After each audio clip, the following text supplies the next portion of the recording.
قرآن کو نازل کیا، انا انزلنا کی آیت ہے، اور تم کیا جانو کہ شب قدر کیا ہے؟ یہ 1000 ہفتوں سے بہتر رات ہے جس میں صبح تک سلامتی ہے۔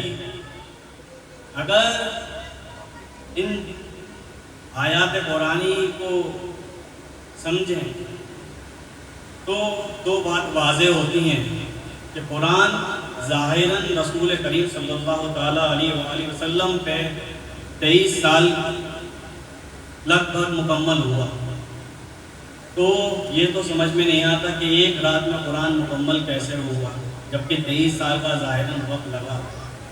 یعنی کہ یہ وہ رات ہے جو مولا حسین نے عبادت کے لیے مانگی تھی خدا کے روبرو، اور وہ سارے مرحلے جو قیامت تک امت محمدی صلی اللہ تعالیٰ علیہ وسلم پہ آنے تھے انہیں سلجھانا تھا۔ دیکھیے، کچھ لوگ کہتے ہیں کہ بہت سارے لوگ مدینے میں بیٹھے رہے اور مولا حسین کے ساتھ جنگ کرنے کیوں نہیں گئے۔ مجھ جیسے کم عقل کے دماغ میں ایک نقطۂ نظر ہے، عاشقوں کو کبھی کبھی شکوہ ہوتا ہے، اس کی کوئی برائی نہیں، جس سے محبت ہوتی ہے شکوہ بھی اسے ہوتا ہے۔ یہ واقعہ سب کی نظر سے گزرا ہوگا کہ مولا حسین سرکار دو عالم صلی اللہ تعالیٰ علیہ وسلم کے پیٹھ مبارک پر تشریف رکھتے ہیں، آپ سجدے میں ہیں اور مولا حسین آپ کی پیٹھ پر چڑھ جاتے ہیں، اور اللہ تبارک و تعالیٰ کہتا ہے یا میرے حبیب جب تک امام حسین آپ کے پیٹھ سے نہ اتریں آپ اپنے سجدے کو طول دیں۔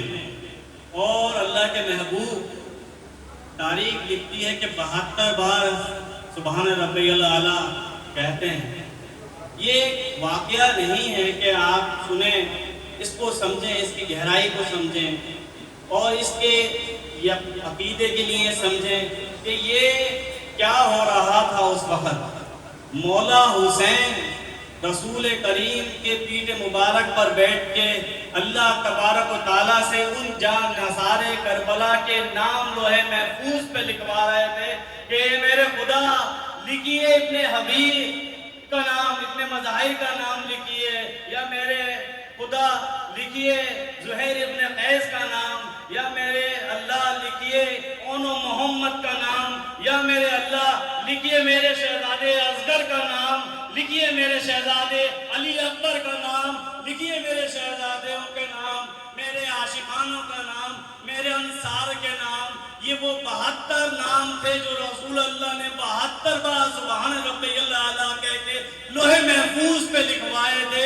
یہ اللہ کی مشیت تھی، یہ رسول کی مشیت تھی، یہ چوائس تھی، یہ پسند تھی مولا حسین کی۔ ان 72 کے علاوہ کوئی 73 نہیں ہو سکتا تھا۔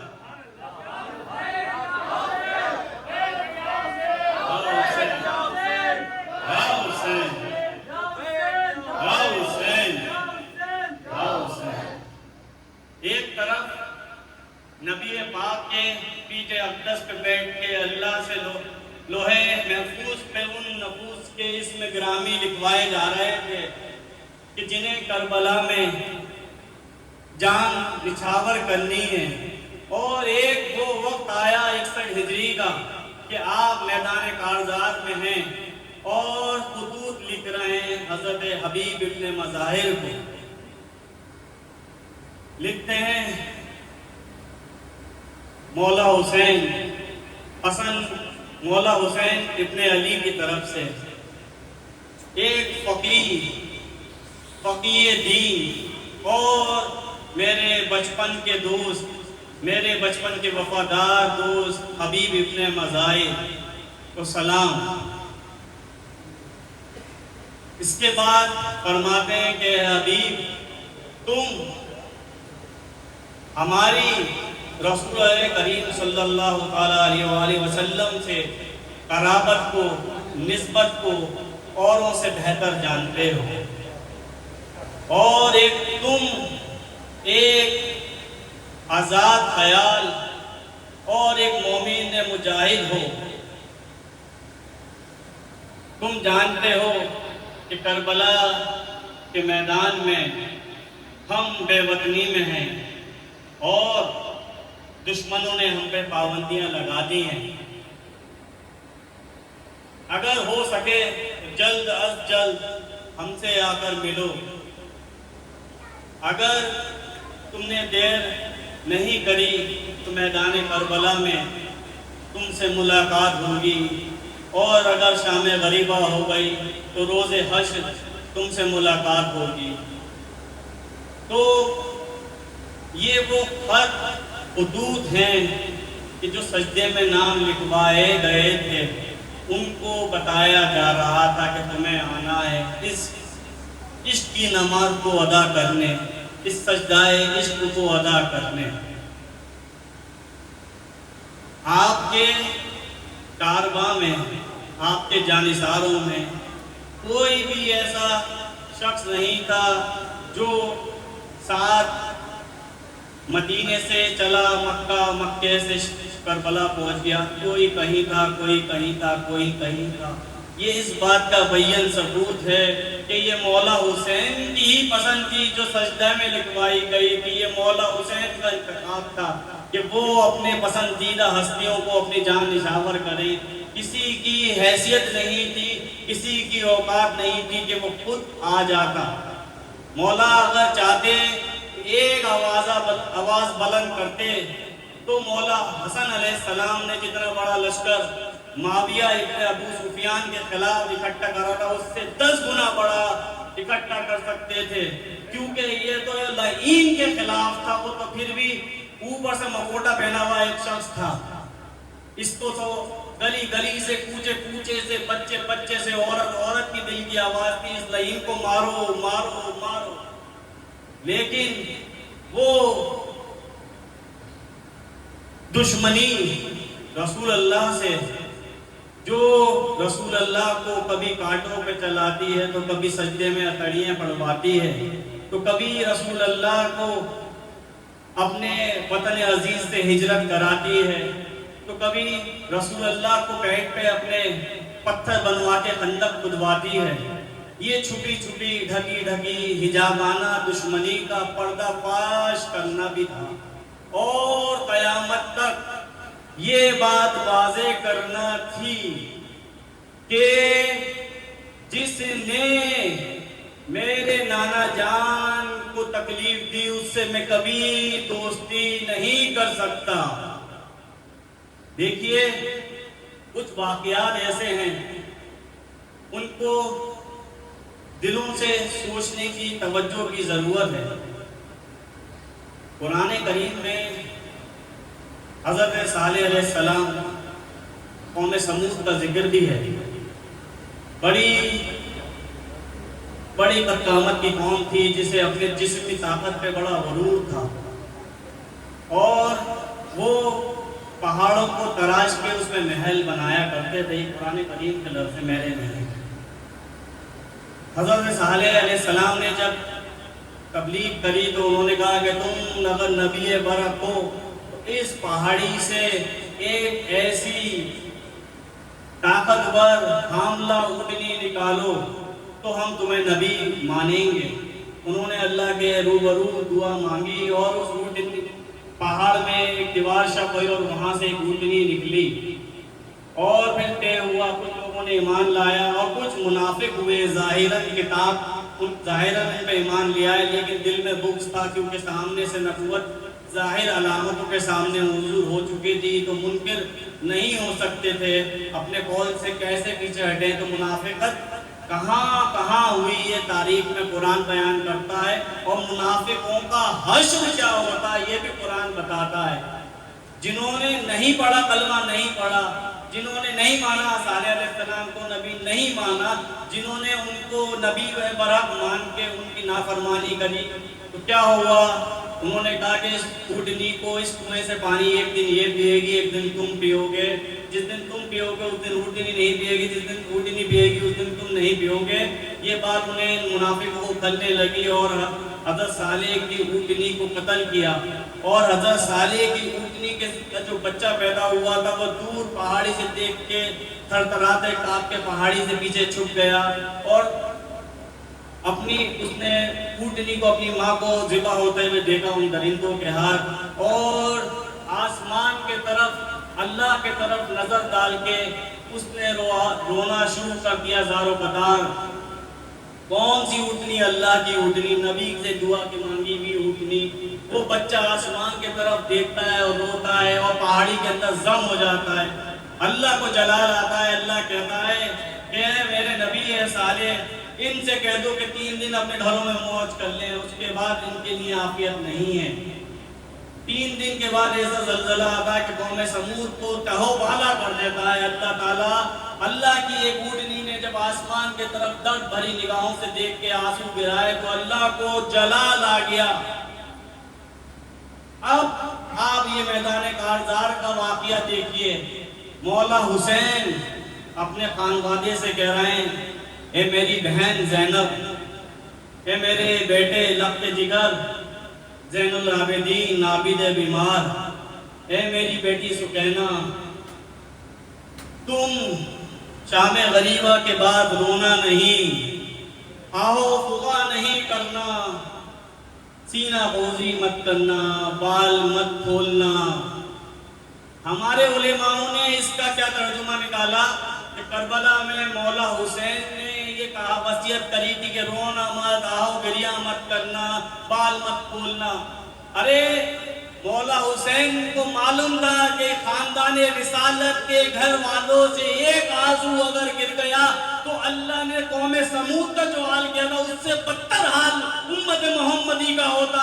وہ آنسو اس لیے روکے گئے تھے کہ تم مت رونا میرے لال، تم مت رونا میری شہزادی، تم مت رونا میری بہن، اللہ تمہارے آنسو برداشت نہیں کر سکتا۔ یہ میرے اور آپ کے لیے نہیں تھا، آپ وہ نہیں ہیں، میں وہ نہیں ہوں، مجھے ان آنسوؤں سے ہی نجات ملنی ہے، مجھے ان آنسوؤں سے ہی روز حشر پل صراط پہ چلنا ہے۔ وہ ان کی غیرت کے آنسو تھے، وہ ان کی جلال کے آنسوؤں کو روکنا تھا، وہ ہیبت حیدر کرار تھی کہ تمہیں نہیں رونا میرے بچوں، کیونکہ ظالم کو سب سے بڑی لذت مظلوم کو رلا کے آتی ہے، تم ان کے سامنے سینہ سپر ہو کے رہنا میرے بچوں، میرے شیروں، اے نبی زادوں، اے وجہ تخلیق کائنات کے شہزادوں، مت رونا، مت رونا۔ تم سے نہیں کہا تھا اے امتیوں، تم سے نہیں کہا تھا، اپنے شہزادوں سے کہا تھا۔ بی بی زینب نے وہ خطبہ دیا کہ وہ لعین شرابی اور زانی نشے کی حالت میں تھرتھرا گیا اور کہنے لگا کہ انہیں ساتھ حفاظت کے مدینے بھیجو، نہیں تو ہم تہو بالا ہو جائیں گے۔ ہوش میں لا دیا بی بی زینب نے، دکھا دیا کہ میں حیدر کرار کی شیرنی ہوں، تجھ جیسے باطل کے آگے نہیں جھکنے والی ہوں۔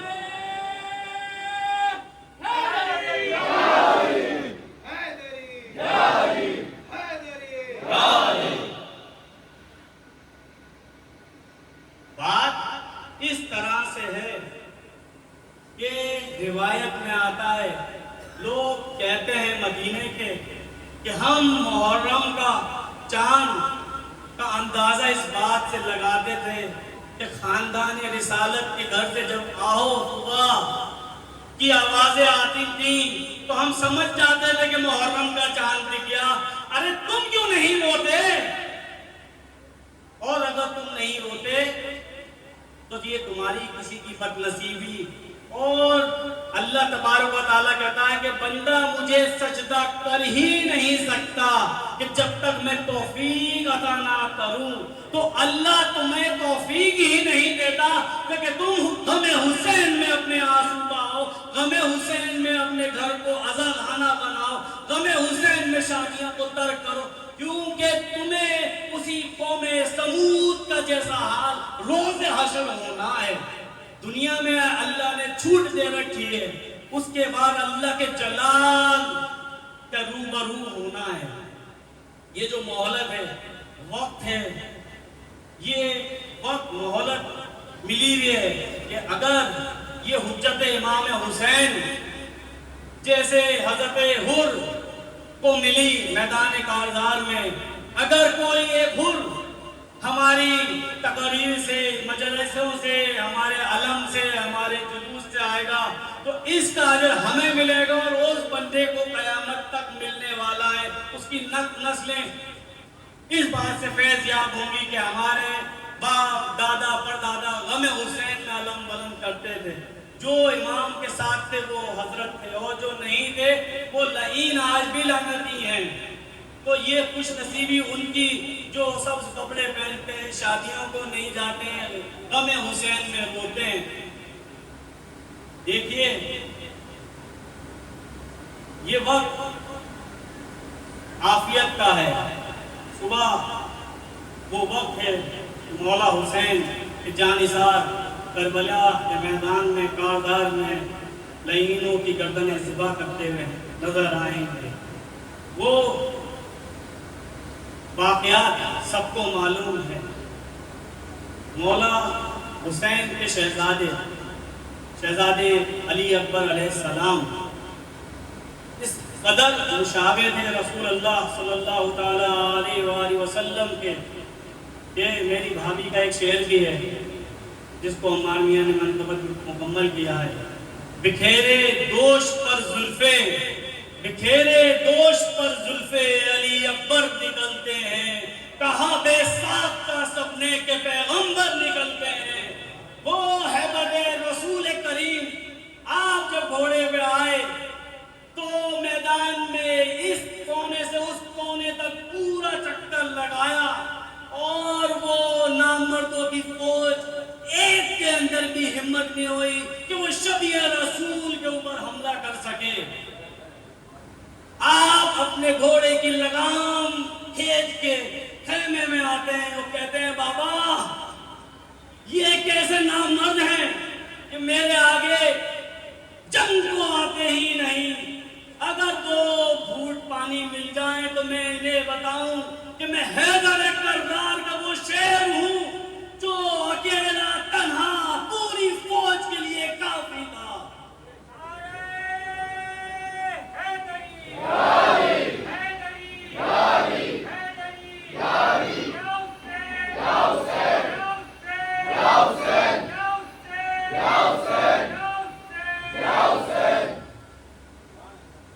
جب لعینوں سے حملہ کرنے کی ہمت نہیں ہوئی تو پیچھے سے تیر اندازی کری اور نیزوں بھالوں سے حملہ کیا، اور یہ بات بھی اس لیے تھی کہ ان کا پردہ فاش ہونا تھا۔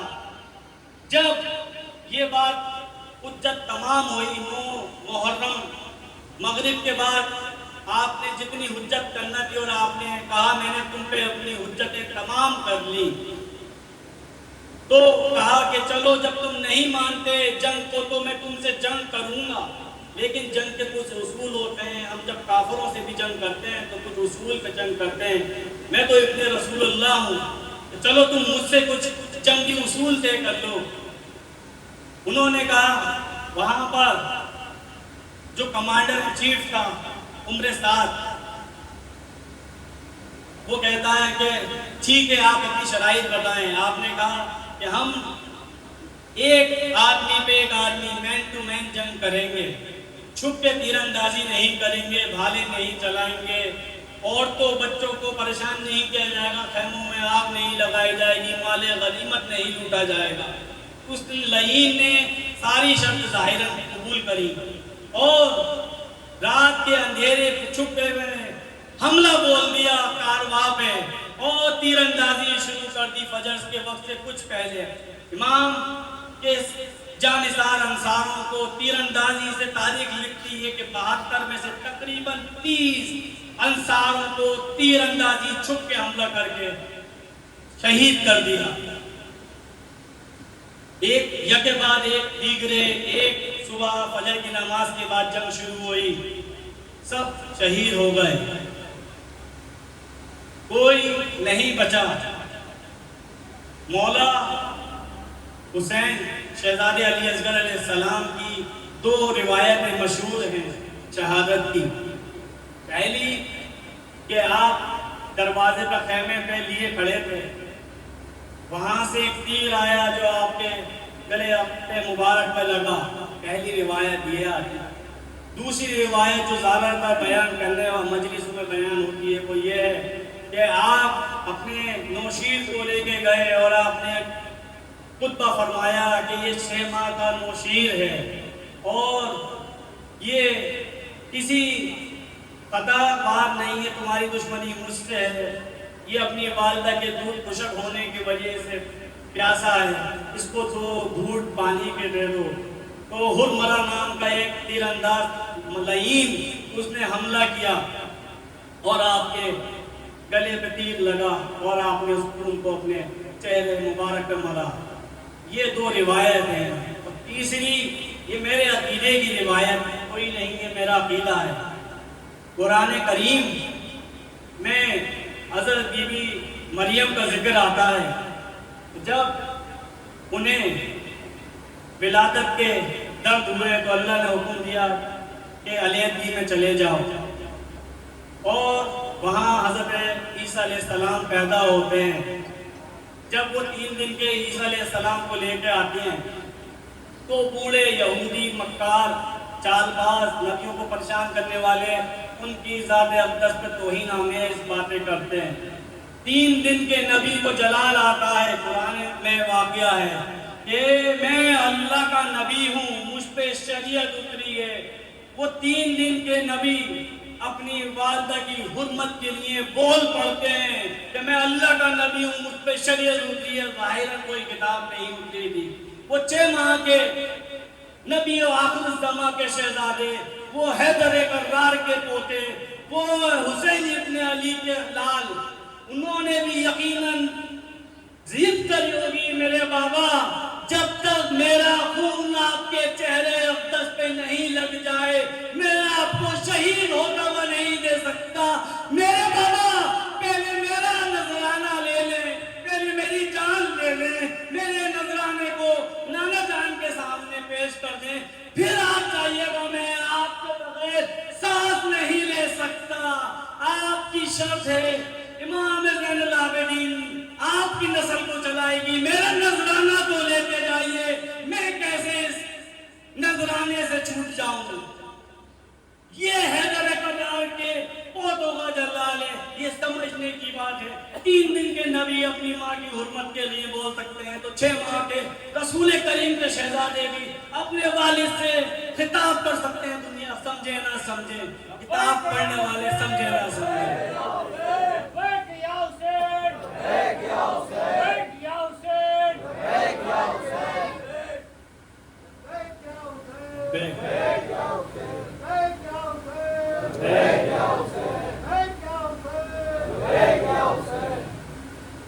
ہمیں حسین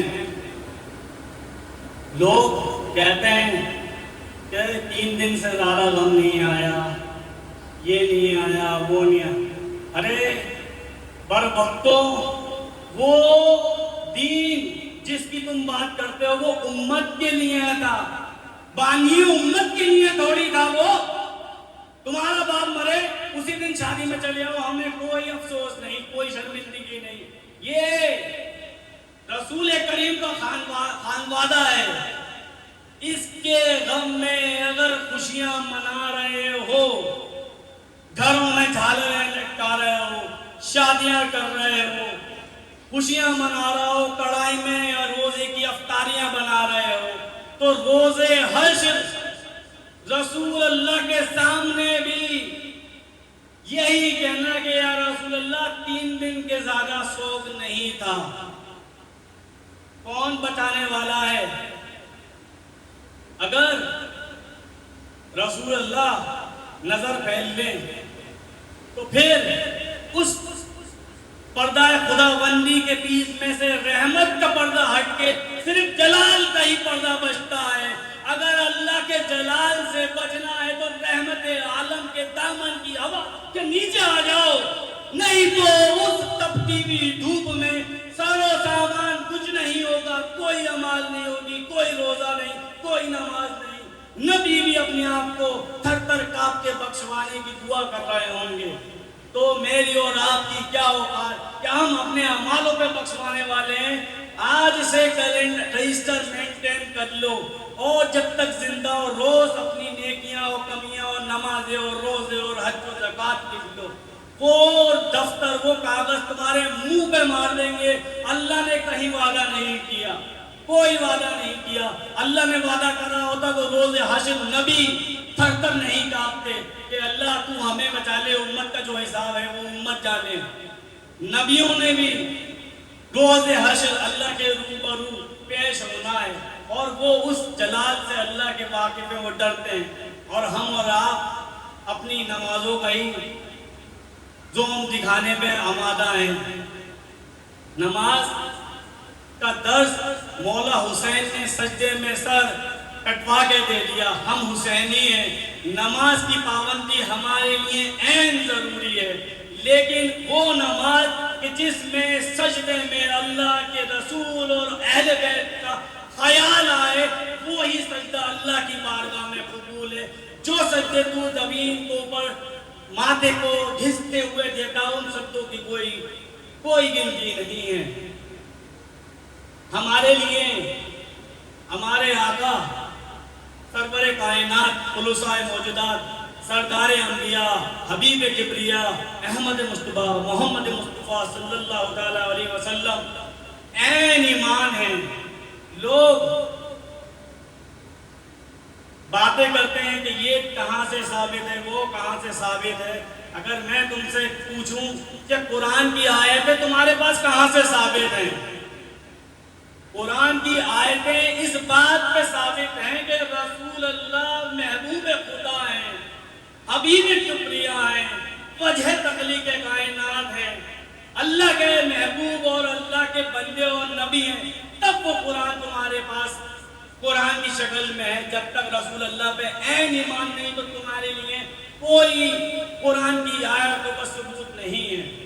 اسی لیے رسول اللہ نے فرمایا کہ میں دو بھاری چیزیں چھوڑ کے جا رہا ہوں، ثقلین چیزیں چھوڑ کے جا رہا ہوں، کتاب اللہ اور میری اہل بیت۔ اب بکس والے الگ الگ جملے بولتے ہیں، میں ان باتوں کو نہیں کہنا چاہتا۔ ہر جگہ بکس دکھانے، جہاں اہل بیت کا ذکر ہوتا ہے تو بکس دکھاتے ہیں۔ کہیں کہتے ہیں علم کا دروازہ وہ دائیں بائیں دیوار، اوپر نیچے دیوار، چھت۔ ارے کوئی شہر کے دروازے پہ مجھے چاروں طرف کی دیواریں تو دکھا دو۔ علم کا شہر کہا تھا اور دروازہ مولا علی کو کہا تھا، علم کی عمارت نہیں کہا تھا، حرم علم نہیں کہا تھا کہ تم نے چاروں دیواریں بھی بنا دی، اس کی چھت بھی بنا دی۔ یہ بکس نہیں تو کیا ہے؟ جنگ احد میں اللہ تعالیٰ جبرائیل امین کو بھیجتا ہے اور کہتا ہے یا رسول اللہ پڑھیے نادی علیم مظہر رجائی تجدعون لکا فی النوائی کل ہم وغم سین جلی بے ولایت کا یا علی یا علی یا علی۔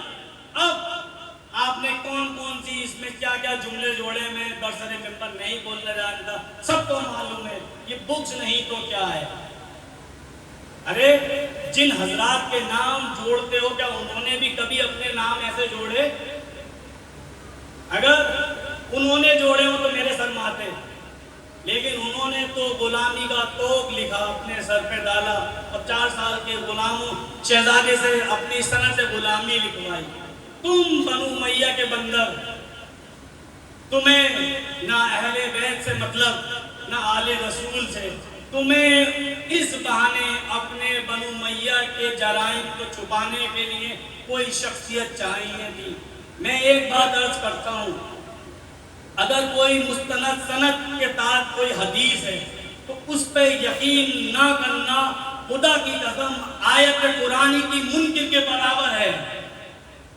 اگر کوئی آیت قرآنی کا منکر ہے تو جو اس کی سزا وہ حدیث، صحیح حدیث کرنے ماننے والے کی بھی وہی سزا ہے۔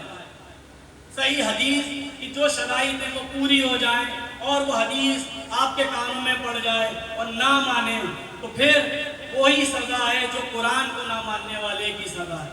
رسول اللہ بارہا فرمایا کہ میں دیکھتا ہوں کہ میرے بعد اس سیاہ سبتہ کی کتابیں ابن داؤد ابن ماجہ میں آپ دیکھ لیے، صحیح مسلم میں، جو اہل سنت والجماعت کی مستند ترین کتابیں ہیں، میں دیکھتا ہوں میرے بعد یہ بنو امیہ میرے آل کے ساتھ بہت برا برتاؤ کرے گی، یہ میرے آل کو بنا کسی جرم کے شہید کرے گی، یہ میرے آل کو بھوکا پیاسا رکھے گی۔ ارے تم کیوں اس بنو امیہ کے بندروں کے پیچھے آ گئے؟ وہ تو عرب کے مکے کے قبیلے کے تھے، یہاں ہندوستان میں کیا بات ہے؟ کون مسجد پہ لٹکانے والا ہے؟ کیوں ان خبیثوں کو پیچھے لگے ہوئے ہو؟ جتنا ان کے جرائم کو پیچھے لگ کے کتابوں کو پڑھنے کا مطالعہ کرنا ہو، خدا کی قسم اگر آل رسول کی محبت میں اتنی کتابیں پڑھ لو تو ایسے کر کے پیڑ کو بلاؤ تمہارے پاس آ جائے۔ یہ فرض ہے مومن کا، یہ مومن کا حق ہے۔ امام زین العابدین علیہ السلام سے خادم نے کیا، یا ابن رسول اللہ، ایک مومن کا اس کائنات میں کیا حق ہے؟ آپ نے فرمایا اگر مومن اس درخت کو اشارہ کر کے کہے کہ میرے پاس آ جا، تو وہ ساختہ چل کے آنے لگے گا، وہ درخت چلنے لگا۔ آپ نے کہا رک جا، میں نے تجھے بلایا نہیں تھا، ایک نصیحتاً اشارہ دیا تھا۔ تو اگر تم حب اہل بیت کرو، اگر حب اہل بیت میں اپنے گھر میں مجلسیں کرو، غم کرو اور کسی کا فکر نہ کرو، تو خدا کی قسم نہ کوئی فلسطین بنے، نہ کوئی غزہ بنے، نہ کوئی افغانستان بنے، نہ کوئی برما بنے۔ حب اہل بیت کرو، ایران کی جرت ملے گی، شہید بھی ہو جاؤ گے تو شہداء کہلاؤ گے، تمہیں کوئی تمہارے اوپر تانا زنی نہیں کر سکتا۔ جرت کو دیکھو، جیسے عمار میاں نے فرمایا کہ ابابیل سے جیسے ابرہہ کے پورے جنگ کے جتنے بھی لوگ تھے اس کو ابرہہ کے ابابیل سے اللہ نے ختم کروایا، اسی طریقے سے ایران امریکہ کو ختم کر رہا ابابیل کے معنی۔ وہ کون سی طاقت ہے؟ وہ کیا ہے؟ وہ اظہار محبت حیدر کرار ہے۔ آپ اظہار کرو، خدا کی قسم نہ دنیا میں رسوا نہ آخرت میں رسوا، دنیا میں بھی چہرے مبارک اور آخرت میں بھی چہرے تمہارے روشن رہیں گے۔ یہ حدیث خدا بندی ہے، حدیث رسول کریم ہے۔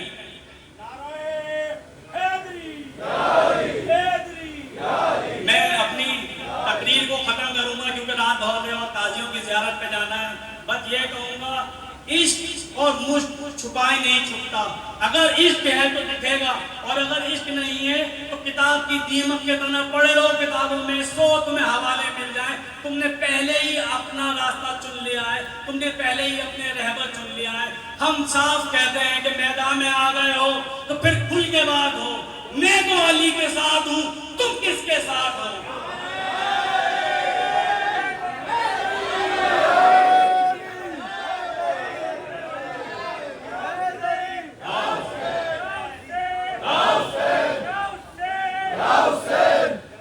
وما علینا الا البلاغ۔